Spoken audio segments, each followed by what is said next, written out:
दोस्तों, संसद की सुरक्षा चूक मामले में देश के प्रधानमंत्री नरेंद्र मोदी और गृह मंत्री अमित शाह अब घिरते हुए दिखाई दे रहे हैं। जिस तरीके से पंजाब समेत कई राज्यों के अंदर देश के प्रधानमंत्री नरेंद्र मोदी की सुरक्षा में चूक होने के बाद बीजेपी के नेता इसकी तख्ती अपने गले में डालकर लगातार चिल्ला चिल्ला कर इस मुद्दे को उठा रहे थे।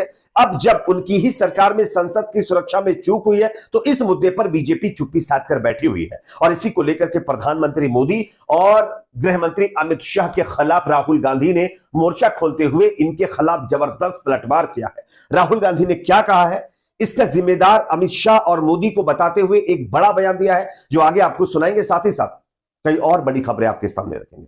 दूसरी बड़ी खबर महाराष्ट्र से सामने आ रही है, जहां पर एक और बीजेपी के नेता के बेटे ने अपनी प्रेमिका को कार से कुचल दिया है। दोस्तों, इस खबर के सामने आने के बाद फिर एक बार लखीमपुर खीरी के तिकुनिया, जो किसानों को कार से कुचला गया था, उसकी याद दिलाने वाली यह खबर है। खैर, आगे इसकी भी जानकारी आपको देंगे। साथ ही साथ तीसरी बड़ी खबर आ रही है दोस्तों, हमारे देश की अदालतों में कितने मुकदमे पेंडिंग हैं, इसको लेकर के एक नई रिपोर्ट ने पूरे देश को चौंका दिया है। आगे हम आपको बताएंगे। खुद मोदी सरकार ने यह कबूला है कि देश की कई अदालतों में करोड़ों केस पेंडिंग पड़े हुए हैं। इसका आंकड़ा आगे आपको दिखाएंगे। उससे पहले आपको क्या लगता है दोस्तों, संसद की सुरक्षा चूक में कौन जिम्मेदार है? कमेंट सेक्शन में अपना फीडबैक दीजिए। इस वीडियो को ज्यादा से ज्यादा लाइक करिए, शेयर करिए। चैनल पर नए हैं तो सब्सक्राइब जरूर कर लीजिए। बात करेंगे पहली खबर की। स्क्रीन के ऊपर ये जो खबर आप देख रहे हैं ना, ये अपने आप में मोदी सरकार की नींद उड़ाने वाली है। 2 दिन पहले संसद की सुरक्षा में एक बड़ी चूक देखने को मिली। कई लोग संसद के अंदर घुस गए, जिसमें से 2 लोग सदन की कार्यवाही के अंदर घुसकर स्मोक बम के साथ सांसदों को परेशान करने की कोशिश की।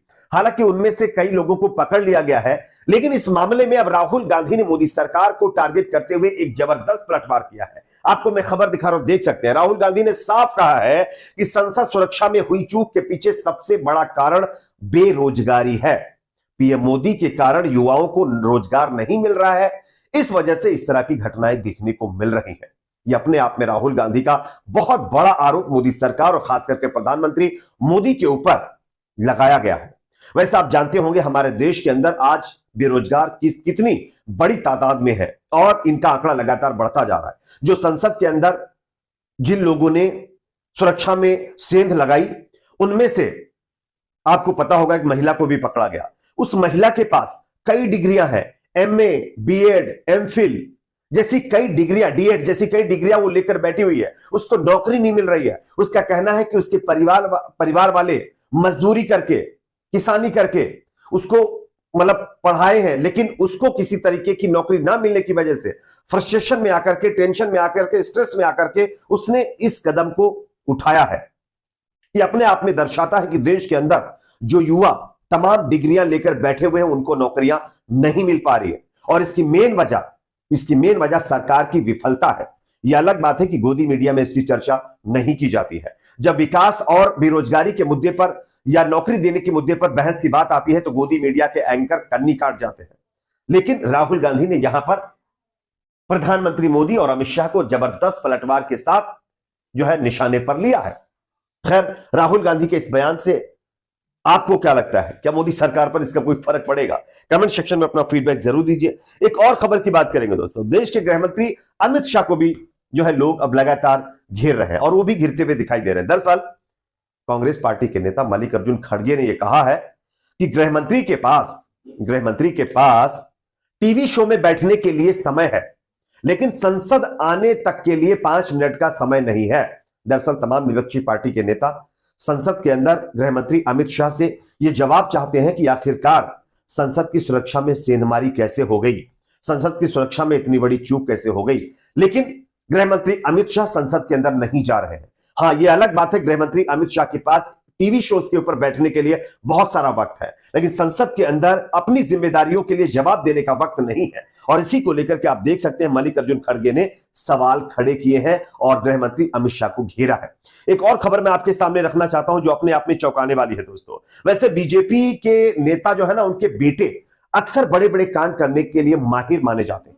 आप लोगों ने देखा होगा तिकुनिया में किसानों के ऊपर कार चढ़ने वाले अजय मिश्रा टेनी के बेटे आशीष मिश्रा, आज भी जो है उनके ऊपर केस चल रहा है। लेकिन इसी बीच महाराष्ट्र के अंदर भी एक बीजेपी के नेता के बेटे की नई करतूत देखने को मिली है। आपको स्क्रीन के ऊपर ये खबर मैं आपको दिखा रहा हूं, आप देख सकते हैं। बताया जा रहा है कि महाराष्ट्र बीजेपी नेता अनिल गायकवाड़ के बेटे ने अपनी प्रेमिका को कार से कुचल डाला। आरोपी पर अभी तक कोई एक्शन नहीं लिया गया है, ऐसा भी आरोप लगाया जा रहा है।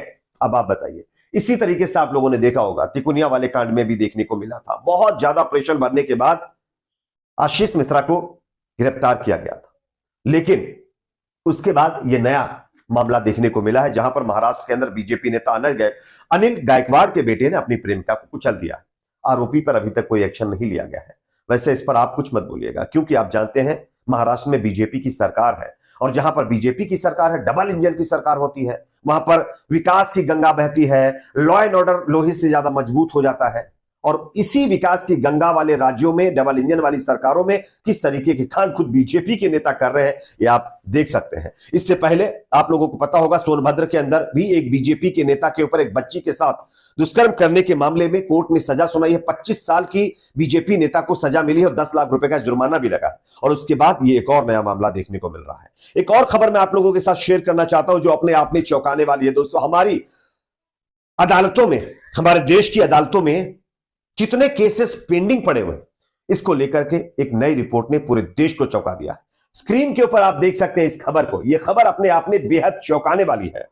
अदालतों में 5 करोड़ केस पेंडिंग पड़े हैं। यह खुद अर्जुन राम मेघवाल की तरफ से बयान देकर के इस बात की जानकारी दी गई है।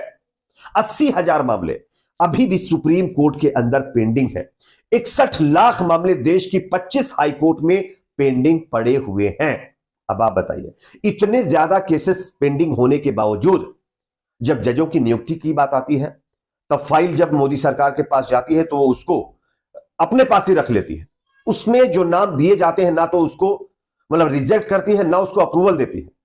कई कई महीनों तक फाइलों को टाल दिया जाता है, पेंडिंग डाल दिया जाता है और कॉलेजियम व्यवस्था पर सवाल खड़े किए जाते हैं। लेकिन इसी को के बीच ये नई रिपोर्ट ने पूरे देश को चौंका दिया और पोल खोलकर रख दी है उन लोगों की जो कहते हैं ना कि हमारे शासन में सब कुछ चंगा सी। इस पर आपकी क्या राय है, कमेंट सेक्शन में जरूर बताइए। इस वीडियो को ज्यादा से ज्यादा लाइक करिए, शेयर करिए, चैनल पर नए हैं तो सब्सक्राइब जरूर कर लीजिए। आज के लिए इतना ही दोस्तों, मिलते हैं कुछ और खबरों के साथ।